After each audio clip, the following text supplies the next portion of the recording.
What is happening, guys? Happy Wednesday and welcome to the Dynasty WarZone, the People's Dynasty podcast. On today's show, we're going to do a classic game, one of our Dynasty favorites. We like to call it Would You Rather. And there's no one I'd rather co-host this sumbitch with than the son of a bitch I'm getting ready to address. You know him, in fact, better as the man of the hour and the man with the power, Jerry Sinclair. Buddy, how are you? I am so fantastic, Randall. Football is just being a really nice guy to me lately. Not Michigan State, but the Lions are great to me. I've had an unbelievably good dynasty run the last month. Now, I don't have Christian McCaffrey on. I think I got one share. So my run of enjoyment could be taken away by the football gods very soon. But goddamn, does it feel good? How are you, my friend? Better than I deserve. And do you have any undefeated teams left? Nope. I had my last undefeated team go down this week. I'm doing my best Doctor Strange from Infinity War. I have one left, and I had a 38-point lead and Noah Gray, and my opposition had Baker Mayfield and Rashad White. And your boy came out on top. I actually want to talk about a Tampa Bay Buccaneer. That rolls right into good people, bad tweets. But this is just your reminder to subscribe. And whether you're listening on the Player Profiler audio channel or the Dynasty WarZone audio channel, please subscribe to both. It's free. It costs $0. And then YouTube. We're on YouTube. We stream this show exclusively on Player Profiler and their YouTube channel. I tweeted it out on Wednesday afternoon. You can get it there. You can simply go to YouTube, type in the words Player Profiler. It's actually all one word on YouTube. And then there it is. Because like I mentioned this stat, Jerry, you're a fantasy football player. You like stats. I do. It's been shown that 70 to 80% of all of the people who enjoy the content on YouTube doesn't subscribe. Just hit subscribe. Again, notifications on, off. That's your call, not my call. I know how I like my notifications. I'm not sure how you like your notifications, but it definitely helps. And it keeps this content out there for free. Is that reasonable, Jerry? That seems reasonable. I mean, there's a guy that does like football clips, and he always posts like a little graph that's like, this is how many people watched my last video. This is how many subscribers I have, and it makes me feel bad every single time, and so I subscribe to him. And he got me. Yeah, it was a poker content creator that got me. He was the first one to post the stats. And I went in and did some research, and I was like, I'll be damned. Literally 70 to 80% of all people who watch on YouTube don't subscribe. You have no idea how just hitting one little simple button would do wonders to help small businesses, because that's what these are. Small businesses grow. Anyway, let's jump into good people, bad tweets, Jerry. I got a good one. I was going to break this one out last week. It looks even better after this past week, because it's about my boy. Jerry, who has been the tight end that I've been on all year, and I've been unrelenting? Is this Cade Otton? It is Cade Otton. Check out the big brain on Jerry. They if I asked my wife like a question about like my personality, I would hope that she would get it. After over 7 years of podcasting together, I like to know that Jerry knows who my peoples are. And tonight's contestant on Good People, Bad Tweets is a return guest, is Mr. David J. Galtieri at Guru Fantasy World. And Mr. Galtieri said, some of you need to be reminded how vacated targets work and don't work. Cade Otton's career game logs in games Mike Evans and Chris Godwin missed. 1 for 4, 2 targets. 0 for 0, 0 targets. 1 for 5, 1 target. Cade Otton isn't good. Below 1 yard, whatever YPRR, each of the first 2 seasons of his career. Just 1 point something R, whatever this acronym is. Remember this first, Jerry. How has Cade Otton done since Mr. Godwin and Mr. Evans went down? Any clue of where he ranks? I don't, but I'm gonna guess it's pretty high. I saw he had a tutty against the Chiefs, so none higher, sir. He is the tight end 1 over the last 3 weeks.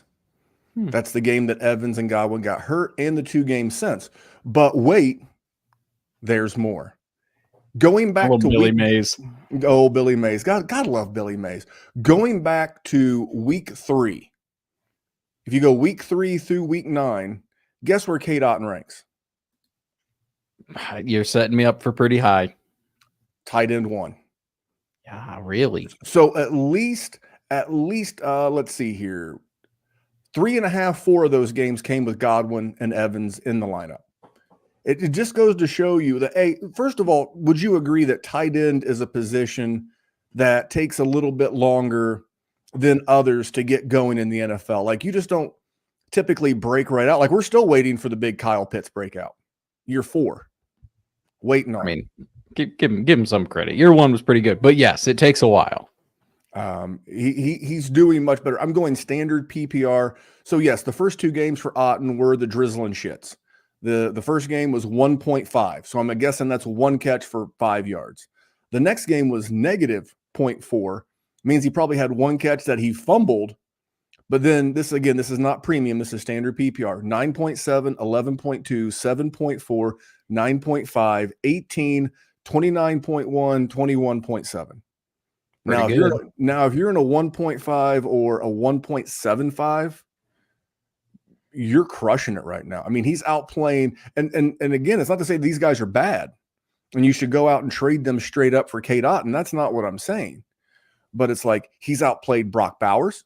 He's outplayed Trey McBride. He's outplayed Kyle Pitts. He's outplayed Dalton Kincaid. He's outplayed everybody over the last 7 weeks. So again, is this something that will continue? I don't know. Will he average 20 points a game for the rest of the year? No. But what I'm looking for is this something that even when the boys get back, can he go from 20 points a game to 14 points a game? Because if he does, he's still going to be a top 6 tight end. And we know that Mike Evans is what, 31? Yeah. I want to say he's 31 or 32. Very expensive player. There's a world where Mike Evans is not on this team. There's a world where, given their record, had he been healthy, he could have been moved to the trade deadline. Free up cap space. It's possible versus probable, right? So the reason why this particular tweet made the show, Jerry, is because I didn't like the snarkiness about, almost like condescending and talking down to the reader. And then they attacked my boy, K. Otten. What are your thoughts on this good people, bad tweets? Listen, if you're going to talk down to the reader, some of us deserve it. If you're going to besmirch the good name of a fantasy player, sometimes they deserve it. Make sure you're right. And if K. Otten is not dropping his nuts right now, because listen, no, he's not going to be able to keep up with the pace that he has. Do I need him to do that? Randy, what does the tight end position look like? I mean, how's Sam LaPorta doing for the most part? I mean, Travis Kelce's finally started to come on. Trey McBride's been You also called, by the way. We also called on this podcast the minute that Rashee Rice went down. It's like, if you're looking for one more pull at the pump on Travis Kelce, it's coming because there's no one else around. DeAndre Hopkins was great, but what do you have? What did Kelce have? 14 targets. Yeah, it's like I understand how vacated targets work and don't work, David. I do, believe it or not. But I also know a lot of other things, that someone has to catch the ball, and he's competing with Trey Palmer. He's competing. Who's the rookie there? Jalen McMillan? Is that the right guy? McMillan.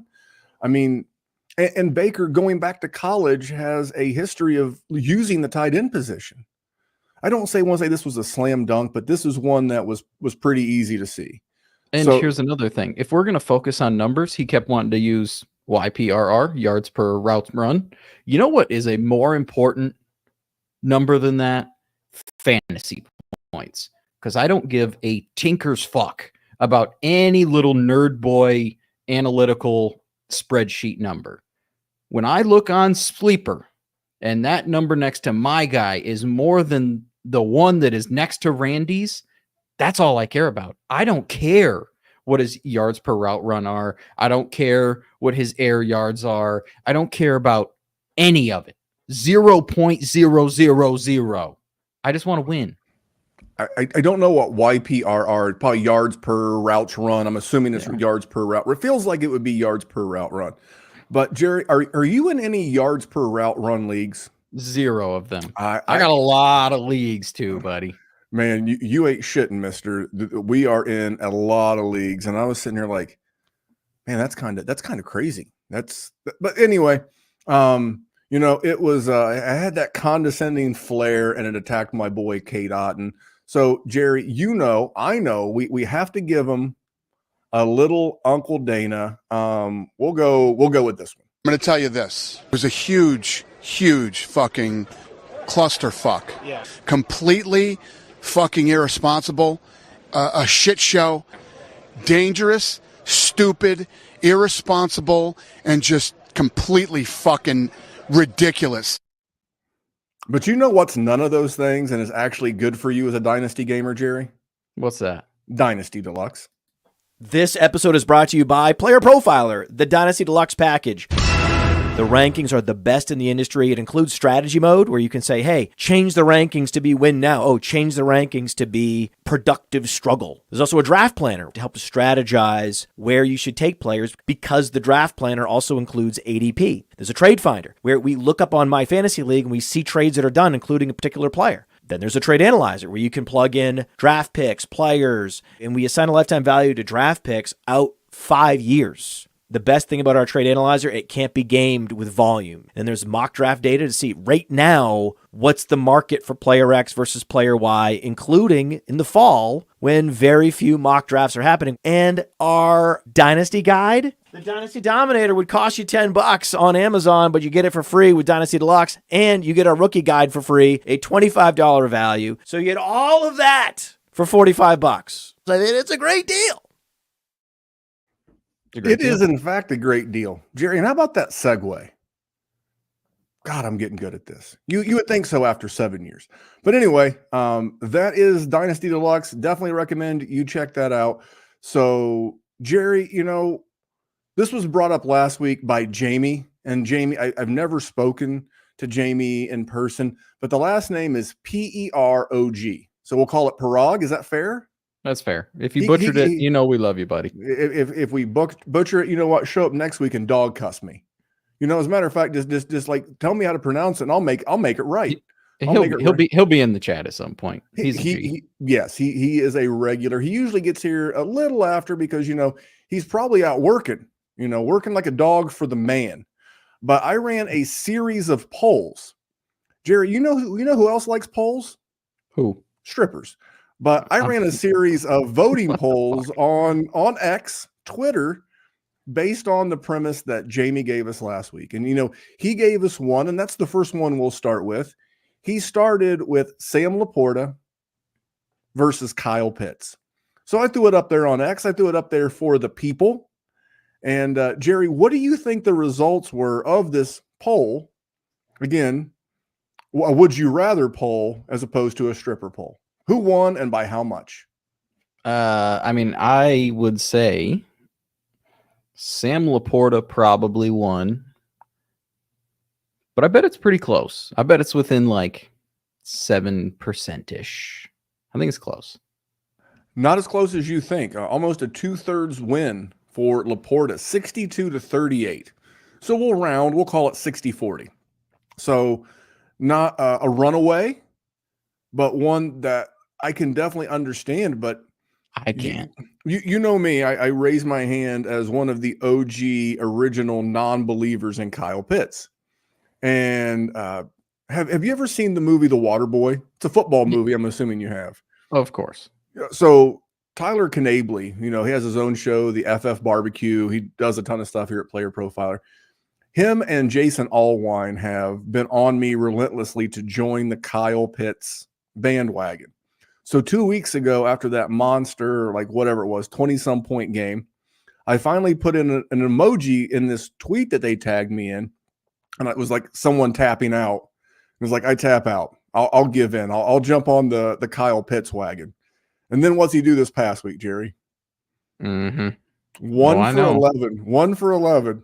So I snipped a little video of Rob Schneider from the Waterboy going, oh no, we suck again. Because that's what happens. It's my fault, by the way. The minute I jump on the Kyle Pitts bandwagon, which is messed up that you would do that to me. I think it's because I'm fat. Like I hop on, the wheels pop off. Okay, you're built like a tank. Don't let anybody fool you. I don't really understand. Like, I understand if you prefer Sam LaPorta to Kyle Pitts, but at this point, they're sort of the same thing. They've both had one season where they're really good. They're both really young. They're both at a position of need. 2/3 of the vote, though? I mean, who has more points this year? It's Kyle Pitts by quite a bit. I'm guessing he's probably got 150 more yards than him. Well, in fairness to Sam LaPorta, he has had his bye.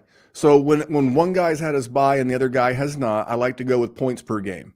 And in standard PPR, Kyle Pitts is scoring 10 points a game and LaPorta is scoring 8 points a game. Not what you signed up with either one of them. I will just say that if you're rebuilding via Condios, go with God, go with whoever makes you feel the most happy, because you're talking about two super young guys that are just starting to break out. And I've been, again, as big a detractor on Kyle Pitts as any. What is he, like 25? Both these guys are like 25 or younger. Probably, I don't even think either of them are 25. I'm guessing they're both like 23. Well, I mean, I got the internet right here. Like, it's got all of the answers to every question. Pitts is 24, just turned 24. And your boy LaPorta is 23, will turn 24 in January. So they're close. 3 months apart in age. So if you're rebuilding, go happy with whoever. You're happy. But if I'm contending, I'd rather have Kyle Pitts. I think you're going to continue to get a lot of the tumultuous weeks. You'll have a good week here, a bad week there. Kind of like a mini, George Kittle, because George Kittle will have those really suboptimal weeks, but then he'll hang like a 25 burger on somebody, like he did most recently against Dallas. Yeah. But I think as Atlanta's schedule gets a little bit tougher down the back stretch, and especially with Drake London being out, for the foreseeable future, because Dynasty is a game within a game. You got to play the long game. That's what Dynasty is. But then you also have to think about, what am I doing right now? So if you could flip LaPorta for Kyle Pitts, maybe you got a Jerry in your league who loves the Lions and just wants to build their tight end position around LaPorta, and you can get a guy like Pitts. I think I'm cool with that. I don't think the votes represent the value of LaPorta versus Pitts. I think they're the same. I think you can go either one and you'll be happy with either one, and they'll also piss you off randomly. Like we saw Kyle Pitts poop his pants last week, and we've seen Sam LaPorta poop his pants multiple times this week or this season. It's going to happen. Last week also as well. He had 2 for 28.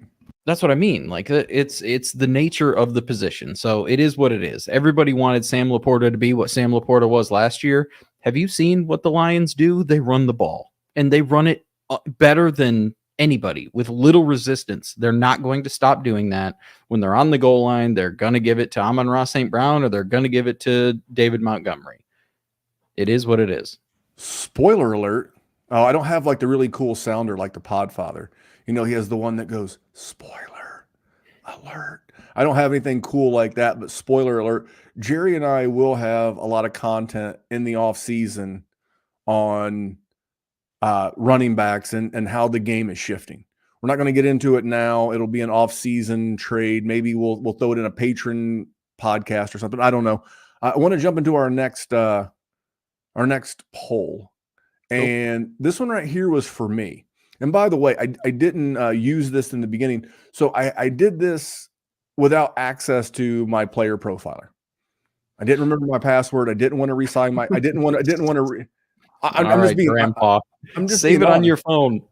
I understand, but I have it currently saved on the computer where I do my podcast. Right, so I do my podcast, and if I change it on my phone, then guess what? I got to remember to change it on my computer, but I won't remember, and then I'll end up changing it again. So I just waited, but because it's free and easy access, I used Fantasy Pros, and my I don't want to say love affair, or maybe lack thereof, with Dynasty Pros, but it just gave me a range, right? Because that's all I'm looking for, and that's why I did Kyle Pitts and your boy LaPorta. Fantasy Pro has Kyle Pitts at 4, and they have LaPorta at 3. I was like, reasonable. It's fine. Reasonable. I have two big ones. I'm going to use one to end this segment and then one to end the show. So I'm going to save that one. The one that I found interesting was, Jerry, in Dynasty, would you rather scary Terry McLaurin or T. Higgins? Okay, so first of all, you can tell me, tell me how you think the vote went, and then you can tell me who you'd rather have. So I voted in, I think, all of your polls. I voted for Terry McLaurin. I have literally no idea how that result would have turned out, because, like, in my head, I feel like T. Higgins is a big, fat, giant disappointment, but also he's younger, and also he has the possibility of being on a new team. So I feel like the Dynasty universe may have boosted him up. It's probably close. This is where in Dynasty, especially for non-contenders, I don't always want to say rebuilder, because sometimes you're just punting on the rest of this season. The injury bug bit you hard and this season's done. But this is where, as a contender, you can really, really capitalize on value. It ended up being 57-43. So super close. In favor of who? In favor of Terry McLaurin. Oh, good for you guys. There I'm was proud close. of y'all. But to circle back to your point about the age, there is a 4-year age difference. I don't care. You know what? I don't care either, because, and I don't want to be, I also don't have a cliche alert sounder, but we build dynasties in 3-year arcs. And if Terry McLaurin's 29, and the way that he takes care of himself and the way that he approaches the game as a professional, and he's going to be with Jayden Daniels on a rookie contract, give me Terry McLaurin over the unknown of T. Higgins, because he's going to be a free agent. We have no idea where he's going to land. And just top of your head, from memory, name the wide receiver free agent signings that have really blossomed for fantasy success. None. Wasn't it DJ Moore like in year 2? Yeah, Randy Moss. Randy Moss 15 years ago. He was actually traded. Oh, you're right. From the Raiders to the, because I believe he was traded from Minnesota to the Raiders, and then from the Raiders to New England for nickels. The wide receiver free agent market isn't what it's always cracked up to be, because and I'm not judging T. Higgins. If he goes out and says, screw it, I'm going to take the bag, good for you, brother. You have to look after your family for the next, not only your playing career, but you can set up your family for generations with the amount of money you're probably going to sign for. And do it. So yes, please. As your first big extension, go chase the money. And then if you happen to play well enough, long enough, and can sign that second extension beyond your rookie deal, then you can go out and chase the ship. You can go ship chasing. You can take a deal. You can go do what a lot of veterans have done throughout the years, just trying to, jump on the back end of a successful team. But yeah, I think for the dynasty cliche of 3-year arcs, I'm more than happy to be rocking with Terry McLaurin. I mean, I get Jayden Daniels, and I know I know Terry McLaurin is going to be his top option. That's so easy for me. And T. Higgins has just continuously been a poorer version of Amari Cooper. Name, super great. Everybody loves his name. And he was one of those scouting darlings that just took over the Twitter world and the Dynasty universe. And he's just never been awesome. Like, he's been good. Like, he's a good player. He should be in the NFL for a long time. But when it comes to being a focal point of a Dynasty roster, in no way, shape, or form is he helping you win championships. None. Let me ask you a question. How many games do you think T. Higgins has missed in his career? You got it right off the top of your head. No, I don't, but he's already missed 2 games this year. He's going to miss this upcoming week. I'm looking last year, he missed 5 games. I think the last one was due just to not for the playoffs.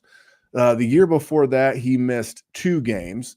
And then, the guy, I don't want to say, he's not injury prone. He has enough injury issues to piss you off. Which is fair. And Mike brings up a point. What happens if T. Higgins goes to Washington in the offseason? I think that kills him. because I just think Terry McLaurin is better than him. And I think the rapport with Jayden Daniels and Terry McLaurin will already be set in stone, and T. Higgins is going to be even worse than he already is. I'm getting ready to give you something. I'm getting ready to give you the Doctor Strange finger. Not that finger, the one finger. There is one spot where T. Higgins can land, and it's very probable given the amount of cap space and the rookie quarterback under center. If T. Higgins goes to New England and Drake May continues to elevate, people are going to pump T. Higgins' tires. Whether or not he lives up to that hype, I can't tell you. But I am telling you right now, if he were to land into a spot like that, or not that they have the money to sign a T. Higgins, but if he were to wind up in LA with the Chargers, there's a couple of 2 or 3 spots where if he landed in a good offense with a good quarterback, his value is going to spike. Again, whether he lives up to it or not, I think that's fair. I think the Chargers would definitely be a good spot. I mean, I would like to see him go to somewhere like Denver, honestly, but that's just because I want to see Bo Nix do it. But you know what? That might even give me a little T. Higgins excitement, because you move on from Cortland Sutton, you put a younger guy, and can Sean Payton turn T. Higgins into what he turned Michael Thomas into? If he does, and you're holding some T. Higgins in your portfolio, you feel like even if you only get it for a couple of years, you feel like you're stealing. I don't think you can go wrong. Kind of similar to the previous one. If you're contending, you definitely want Terry McLaurin without question, hands down, unequivocally, because we saw at the NFL trade deadline, Washington's going for it. So this next one, very surprising, Jerry. Very, very, very surprising, because I picked 2 polarizing names, and they are Chris Olave and DeVonta Smith. Now you got, and I kind of picked these guys for a reason. You're talking about an Alabama Crimson Tide wide receiver who always get a lot of love, going back as far as I can remember.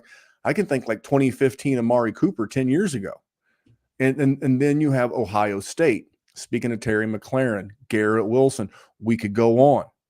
So, and then again, I always give attribution because we're using Fantasy Pros rankings this given week. They have DeVonta Smith as wide receiver 15, Chris Olave as wide receiver 13.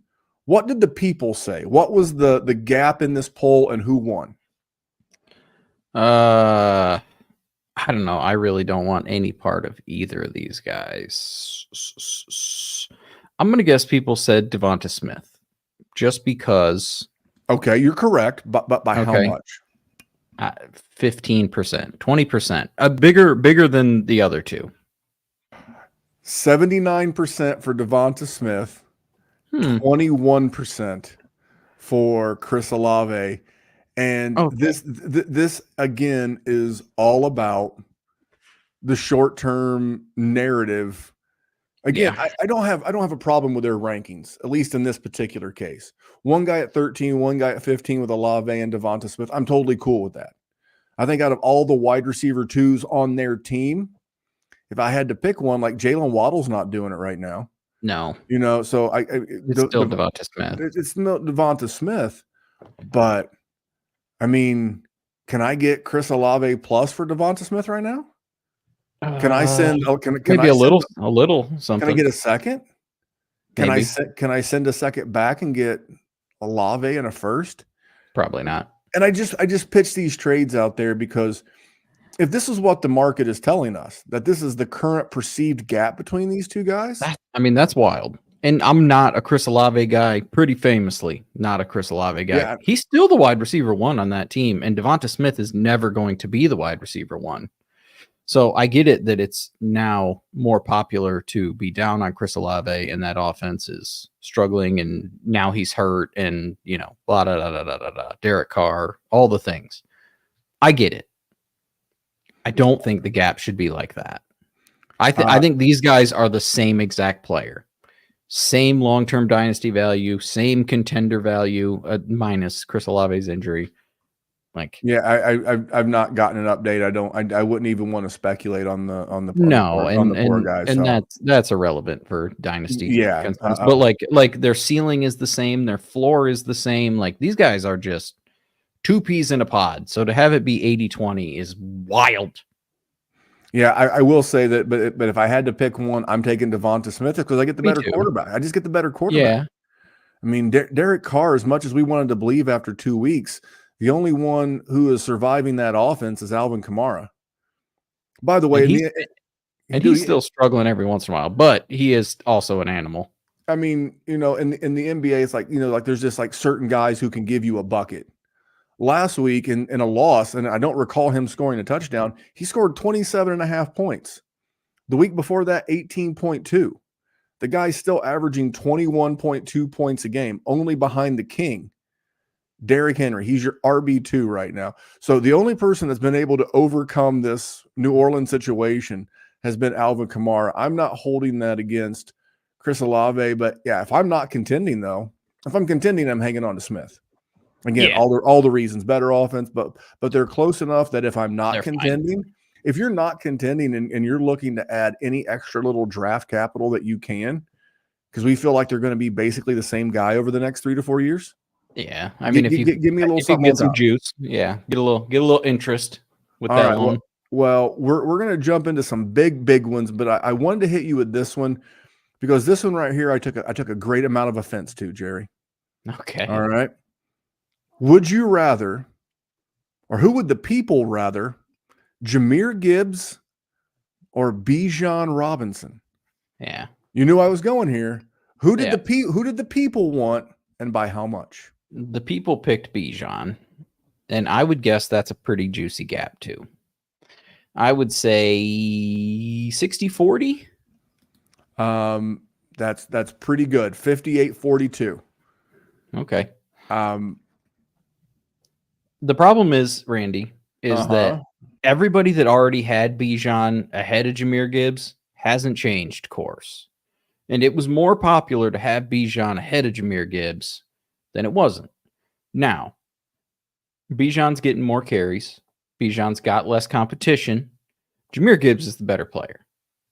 I'm sorry. I voted for Bijan in this poll, I think, and I would still have Bijan probably at 1. Jahmyr Gibbs is the better player. When Jahmyr Gibbs, he is in a situation where he's going to have to deal with David Montgomery for years. And so that's sort of the thing. But when it comes to talent on the football field and just executing no matter how many opportunities he gets, he might be the best player in the league offensively. You know how and I've referenced this before, you know how I just referenced that the only person in New Orleans that's, matchup proof, quarterback proof, offense proof is Alvin Kamara. And you could say the same thing when Christian McCaffrey was with the Panthers or now that he's with the 49ers. That's how I feel about Jahmyr Gibbs. He's going to be that guy. At some point, I don't know when, I thought it would have been by now. At some point, this class of 2017 is going to stop producing.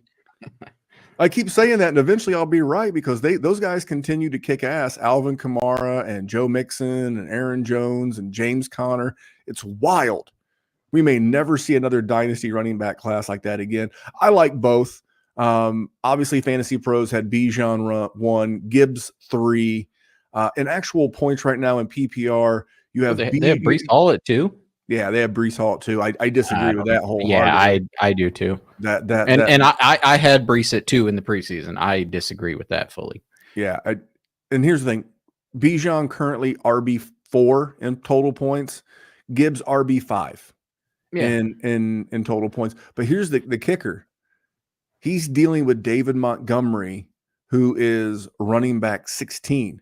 And what's scary about Gibbs and Montgomery is being 16-5, they're at those rankings and they've already had their bye. Yeah. It's spooky. It's spooky how good those guys are going to continue to be. And the funniest part is that if you're an NFC North fan, which I'm an adopted Detroit Lions fan with a minor rooting interest in the Vikings and my boy Sam Darnold. But how bad do the Bears look for letting David Montgomery walk? FTB, buddy. I want the world to remember that the next time that they anoint. Speaking of polls, they anoint Ryan Poles as a genius. He's pretty smart, but you let David Montgomery work to a division rival. But I'll tell you what else is pretty smart. Maybe some player rankings. Oh, every week I'm answering these start-sit questions on Sunday morning. I go to the weekly rankings on PlayerProfiler.com just to make sure that my instincts are correct, and sometimes they're not. And guess what? More often than not, I go with the projections. You may not feel great about starting Daniel Jones or Wan'Dale Robinson, but the projections say, hey, that's the move. It may not feel right, but you use those projections to get it right. That's the power of the Player Profiler system. It's Evan Ringler, it's Bradley Stalder, it's Theo Greminger, of course, it's Billy Muzio making these rankings possible. The season rankings, so you know who to pick up, who to trade for. The dynasty rankings are part of this. The offensive line rankings from Dan Fornick, one of the best in the business. Then we get our cornerback rankings, which show which corners are matched up with which wide receivers. And now, in collaboration with the IDP show, we have IDP rankings. Did you know that? Did you? So go to playerprofiler.com, use promo code PODFATHER. Get you 25% off the player rankings package right now at playerprofiler.com. Enjoy! Jerry, what was that promo code again? Podfather. The promo code is Podfather. Enjoy! That's all I heard. Oh, yeah, you were caught up, and no one closes a live read better than the Podfather. All right, let's jump back into this. I got 3 more that we want to dive into. And this one right here was kind of staggering to me. I have Justin Herbert, personal favorite, and Caleb Williams. So Caleb Williams, per Fantasy Pros, QB 10, Justin Herbert, or Herbert, as you commonly know him. Jerry, who did the people rather have, and by how much? I would say the people would rather have Caleb Williams, 60-40, and I think it should be flipped. Well, you would be correct. With the people, it is 60-40. You got the percentages right, but it is in favor of Justin Herbert. Okay, good. I'm proud of the people then. It's good to see that you can shake narratives. That, Justin Herbert on a horrible offense, and, they're going to drag him down into a ditch and drown all his. It's not been awesome, but he's just good. That dude is just good. He just needs more people in there. Quentin Johnson, he got like a 70-yard touchdown. Look at that. Bro's got a sighting. He's coming on as the season's gotten on. The last 3 games, 15 points, 24 points, 19.5 points. Cool. It's starting to come together. The matchups will get a little bit tougher. And Caleb Williams, on the other hand, there was a stat today, and I want to say it was either Mark Schlereth or John Middlecoff I was listening to. Could have even been Michael Lombardi, but they were talking about he has like a 30% completion percentage, he being Caleb Williams, in passes that go beyond 15 yards. What? I'm not a hater. Well, I am a hater, but just a small hater. Rome Odunze is going to be really, really good, Jerry. But I bet you, speaking of Ryan Poles again, if you were to give him truth serum, and he had you gave him a do-over, you hit him up with the flux capacitor, he's able to go back in time. No shot he's taking Caleb. Knowing what he knows now, he still takes Caleb. He doesn't take Rome Odunze. He takes a tackle. Have you seen the Bears offense? I mean, it's bad. But here's the other thing though that I'm worried about. Like, yes, like you put Penei Sewell. I know I'm gonna keep talking about the Lions, but they're just good everywhere, so it's easy to. Like, you put a tackle there, they can help make you better. I think the other issue is that Caleb Williams is just not processing this game fast enough yet, and so he's taking more sacks. Now, not to say the offensive line isn't bad. The offensive line is bad, but Caleb Williams took sacks at USC too, and Caleb Williams did some dumb shit at USC too. I mean, there's a reason you didn't see USC in the college football playoff when they had the number 1 overall pick in the Heisman Trophy winning Caleb Williams as their quarterback. There's some shenanigans that are afoot. I think the dude's going to be fine. I think you're happy to have him, but do you think you could get, I mean, I'll start with this question. Do you think you could get Justin Herbert straight up for Caleb Williams right now in a dynasty trade? 100%. And you could get juice back, Randy. That's what I was going to ask you, because, that almost comes across as greedy. And I know they're going to say, well, Caleb's so much younger, and that's true, but this is the quarterback. This is way different than the running back or wide receiver position. Justin Herbert's 26 years old. Yeah, if he plays to the same age as the quarterback who's on the other side of LA, or that he shares a stadium with, and Matthew Stafford, Justin Herbert, in theory, will outlast most dynasty gamers leagues that are listening. He could easily play another decade, 11 years. And by the way, I don't hope that your dynasty leagues end. If you were a patron over at Dynasty WarZone, we have not had a league fold yet. Just saying. 5 years, baby. But anyway, I mean, I like Justin Herbert, and he's doing it with lesser weapons. I was going to say, I think they would way lesser. I think they would redo the Rome Odunze pick, but he's had Odunze, Komet, Keenan Allen's back, DJ Moore, DeAndre Swift is playing well. It's like I think there's still a shot for Caleb. Not if, but when they fire Matt Eberflus and hopefully go with a better offensive coordinator. But I'll tell you what gives me pause, because that's like the hope springs eternal mindset, right? He's going to get a better head coach. He's going to get an offensive-minded head coach, and he's going to set the world on fire. But then I say to myself, isn't that what he had in college with Lincoln Riley? That's my concern with Caleb Williams. And for all of the negative things that we heard about Jim Harbaugh and this offense, and to see Justin Herbert, coming around, and, Ladd McConkey will get better. Maybe they'll draft another wide receiver. I don't know. But that's where the Bears screwed up, Randy. They needed to fire Eberflus, and they needed to hire Jim Harbaugh. You're going to tell me Jim Harbaugh didn't want to go back to be the Chicago Bears head coach? You got the number 1 overall pick. You got DJ Moore. You got DeAndre Swift and everything. Get out of here. That boy would have snapped at that deal. I mean, how far you've lived in these areas? How far is Ann Arbor from Chicago? 4 hours. Okay, so he'd be 4 hours from his parents. What is that in a private jet, a PJ? Is that like 45 minutes? 45 minutes. I mean, he played for the Bears. Yeah. He wanted to be the Notre Dame head coach. I mean, he would want to live in that area. That may be the bigger fumble than Rome Odunze, instead of taking a tackle, is not getting Jim Harbaugh. Anyway, I agree with the poll. Let's move on, because this one right here is going to hit home for both of us. Okay. And this one right here is very fascinating. I'm going to hit you with the dynasty. Would you rather?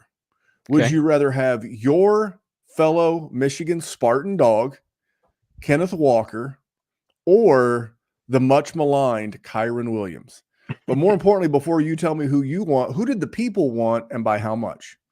Kenneth Walker he was a top 4 rookie pick, so the people definitely still took him, because you can say that doesn't matter, but it does. So but he's also frustrating to have. But his receiving yards have been good lately. That's why I did this. These are good polls. These are good would you rathers. Part of me thinks it's like, in my head, I think it should be a coin flip.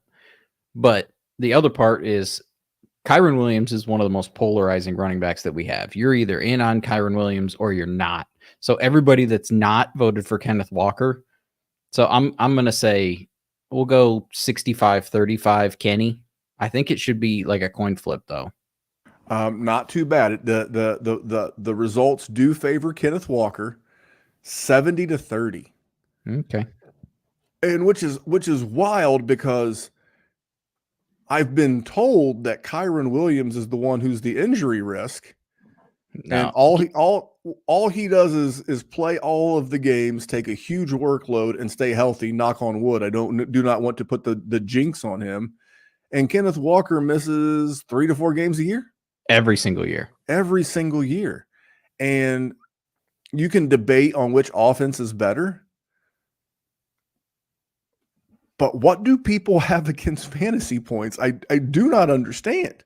Yeah. I mean, you look at the running back position, and it's not even remotely close.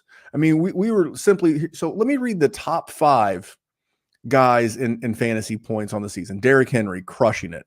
Alvin Kamara crushing it. Saquon Barkley hurdling people backwards with the flying butt scissors is third. Bijan Robinson, Jahmyr Gibbs. Kyren Williams is 1 point, not even 0.3 of a point behind Gibbs, 11 points behind Bijan Robinson, and Kyren Williams has had his bye. Yeah, I mean, there's an argument that Kyren Williams is the better dynasty asset. I just think because of where Kenneth Walker went in his rookie draft and where Kyren Williams went in his, that the preference is still always going to be Kenny. But I think they're both good. I think they both should remain good. But yeah, I'm with you. It's a wild result for sure. Yeah, it's that perception. You know, if you can go out and get, I don't care if you're contending, not contending, rebuilding, not rebuilding. If you can get Kyren Williams plus something for Kenneth Walker. Now, I will say from like a fantasy points, because that's all we care about right now. We're in fantasy point scoring season. Kenneth Walker's averaging 19 a game. The problem is he missed 2 games due to injury. And you got Kyren Williams who's already passed his bye. So from a points per game, you're not really going to make a huge increase one way or the other. I do want to check the age gap. So your boy, Kenneth Walker, just turned 24 in October, and Kyren Williams turned 24 in August. So the same. So they're literally the same age. They're 2 months apart. Yeah, in age. And you've seen the loyalty of a guy like Sean McVay, and Stafford's going to stick around for another year or two. Yep. Man, I don't think you can go wrong either way. I love both guys, but if you can get any kind of a plus with one guy, Kyren, I think that's a good play. Why wouldn't you do that for the plus, Jerry? Yeah, no, I'm with you. All right. Well, I'm glad you agree, but then I want to close this out with the big one. If you saw the thumbnail, quite possibly my favorite. I don't want to be hyperbolic and say it's my favorite thumbnail ever that my buddy Brittany done for us. Okay. But if you go to Player Profiler's YouTube channel, might as well subscribe while you're there and look at the thumbnail for this podcast. It is a picture of CJ Stroud versus Jayden Daniels. And it's done in the old school Street Fighter font. And that was just a chef's kiss. Peace de resistance. I love Britt. Britt does great thumbnails for us. Check that out. But Jerry, I picked these two because one was last year's rookie Dynasty darling. We hyped him up in some, not us, but in some cases, they hyped him up to the QB1. I think Jayden Daniels is going to be from a dynasty value to the moon this offseason. So I don't even want to go old and busted, but you got the new hotness in Jayden Daniels. You got last year's new hotness, so like the semi-new hotness in CJ Stroud. Jerry, what was this result, and who did the people want by how much? There is no way the dynasty community that loves the new hotness so much did not have Jayden Daniels leading. And I'm going to say big 70-30, Randy. So you are correct. And the results of this shook me. But when you look at scoring, I mean, why was it close? It was not. It was a boat race. It was embarrassing. It was as if people knew that Jayden Daniels is currently the QB3 and CJ Stroud is the QB 16. 16. Behind such quarterback luminaries as Sam Darnold and Trevor Lawrence and Brock Purdy and Bo Nix. Jerry, if I told you coming into this season that we're going to be halfway through the season and Bo Nix CJ Stroud, Bo Nix, Trevor Lawrence, and Sam Darnold were going to have more fantasy points than CJ Stroud, would you believe me? You know, I wouldn't have believed you at all, first and foremost, but holy shit, would I have laughed in the face of a lot of people who deserved it. So the people what is the 91-9. Jesus. We're talking 11-1. 11-1, and it was the most voted on poll of anything. This one knocked my socks off. Yeah. But did it? Did it really though? It did. It did knock my socks off because I still think there's a lot of love for CJ Stroud. And I've been, I don't want to say negative, but I've been a detractor of CJ Stroud recently, not to drive value down, but to be, just to keep things real. Now, I will say this. I was wrong on Jayden Daniels. If you're watching live, live on the screen, this is an L. I'm going to take this L because I'm taking it. I'm going to put it in my pocket. I'm going to hang on to it because I'm taking the L on Jayden Daniels. I was swing and a miss. Could not have been more wrong. The guy's going to be excellent. Does he have a higher ceiling than CJ Stroud? Yes. But can CJ Stroud be really, really good? Also, yes. I mean, this tells me with these kind of results, that tells me I can get CJ Stroud in a first for Jayden Daniels. True. And the highs with Jayden Daniels are going to be great. But here's the thing. He's also a rookie. And Jerry, do you know why part of my thesis is my theory as to why CJ Stroud's struggling? Second year sophomore struggle or something? Just simply defensive coordinators have a full off season to look at him. They know what's working. They know what's not. And it's not that I'm going to try to reverse course and take that L out of my pocket and say I wasn't wrong about Jayden Daniels. It's just defensive coaches get paid an awful lot of money. And I believe CJ Stroud's a talented guy. And I believe, to use a baseball term, you didn't think you were getting through a full Dynasty WarZone without at least one baseball reference. I do believe that at some point, CJ Stroud will come back with a different pitch, meaning he'll bring something out that you've not seen before. And I believe he's talented. When he came out as a rookie, I compared him to Jared Goff, who ironically, they have scored the exact number of fantasy points as each other currently. Currently's QBs 15 and 16. Although Goff has had a bye, just going to throw that out there. And we play this week. And they play each other this week. But I will say this, like if the Konami code, or maybe you already have a Konami code quarterback, maybe you were able to stack Lamar Jackson or Josh Allen or Jalen Hurts with a Jayden Daniels. If you wanted to go out, because I think CJ Stroud, again, much like a Tom Brady, a Jared Goff, a Peyton Manning, a Drew Brees, a guy that because he plays more of the game in the pocket, even Patrick Mahomes, he could be like he's an athletic guy. Mahomes is way more athletic than the guys I just mentioned. He can play that style and stay relatively healthy. So if you're looking for a guy who's probably going to wind up on a given year giving you QB 8 to 12 in points without the spike weeks, I'm cool with that. Especially if you can get like a first back. That is just crazy. So this blew me away. Yeah, I mean, it's wild, but it's like I get it.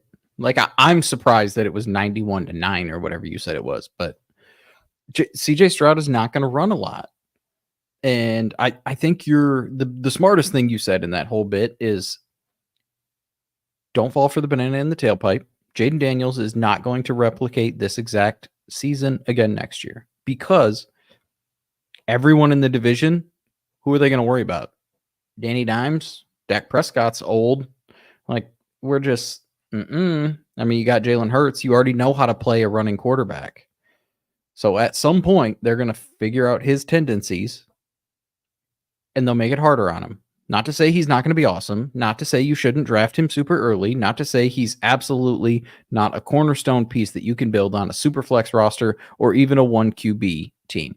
But just chill a little bit. And so if you can get the juice and get CJ Stroud in the first, I mean, I'm fine. I'm fine if you don't want to do that also. Like if you want to just have that running upside and that's your style, by all means. But dude has been awesome. Dude made both of us look stupid. I got an L in my pocket too.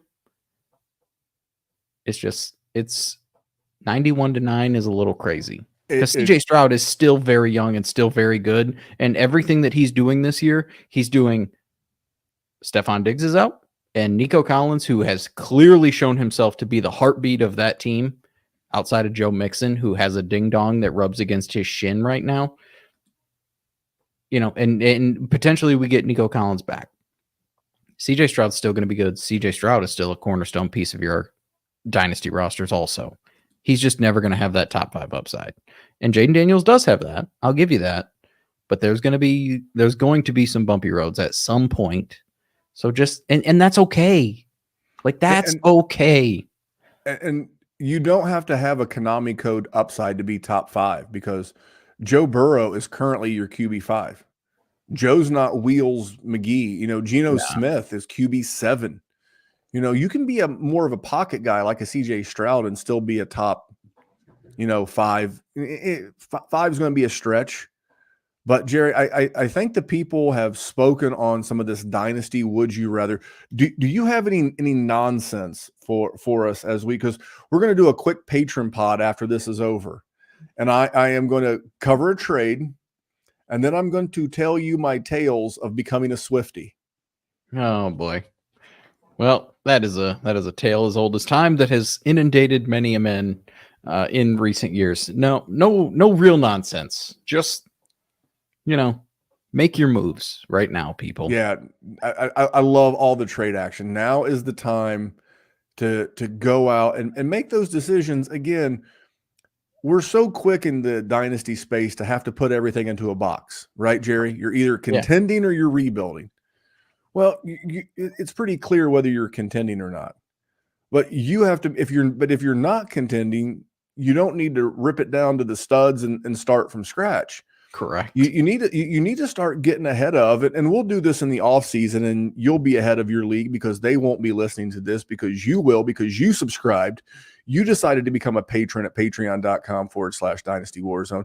It paid you, but we start looking ahead. I just made a trade. I'll cover this trade on the patron pod as well, but I just traded for Chuba Hubbard. Chuba's a guy I expect to be on a different team. Chuba's a guy that I think Jonathan Brooks is going to come in and going to make him expendable. And I'm very interested, but that's where right now, like if you can use Spa Track or whatever to go look at contracts. Hey, where's the free agent class? Where's the value? Where can you get ahead? Oh, we mentioned T. Higgins. Now he's a big name, and I think a lot of people know he'll be a free agent, but just go and search, get in the Googles, 2025 wide receiver free agents. It'll give you a list. Oh, hey, here's a guy that I really like who's buried on a depth chart behind a stud, but he may get an opportunity to go to LA or New England or a spot we like. And if you can get that guy cheap and he lands on a really good spot, then all of a sudden you just you either A, made your team better, or B, you just bought equity in a guy. It's like, I've got more equity now because before the Cade Otton explosion, I had been buying Cade Otton all off season.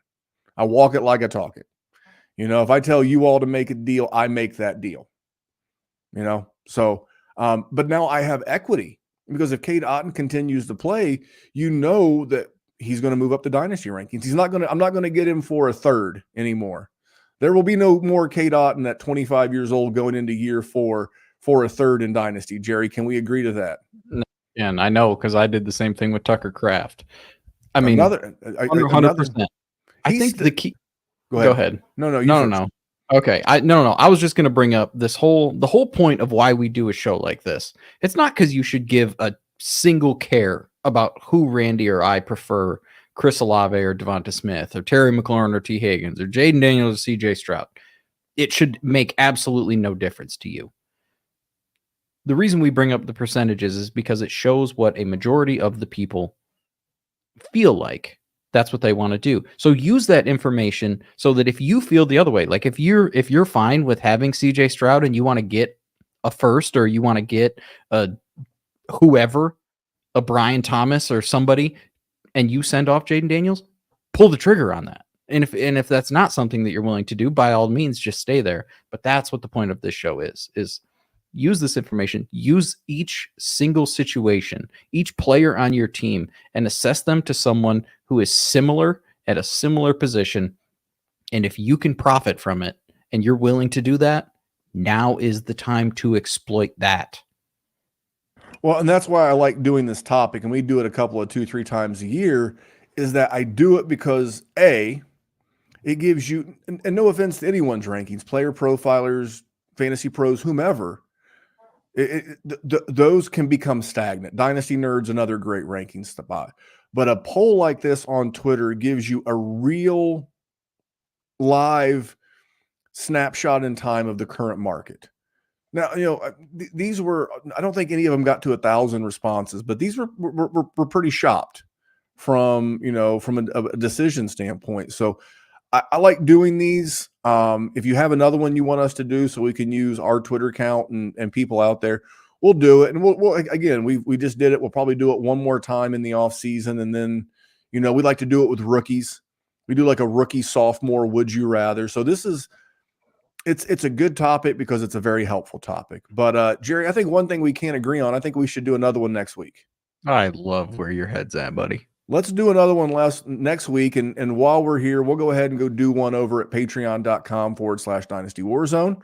If you went over to YouTube, even to look at Brittany's beautiful thumbnail, make sure you subscribe. Again, notifications on, off, whatever. And same thing with the podcast. But on the podcast, make sure you subscribe to both Dynasty Warzone's feed and the Player Profiler feed, because we have a sister show called the Dynasty Front Office. They do a lot of games-based, trade-based content. It comes out over the weekend. Everybody's podcast queue's pretty dry going into Sunday. So if you're looking for a companion Dynasty piece that has a lot of GM and trade type value, check that out. It's, again, free. It's just you subscribe on audio.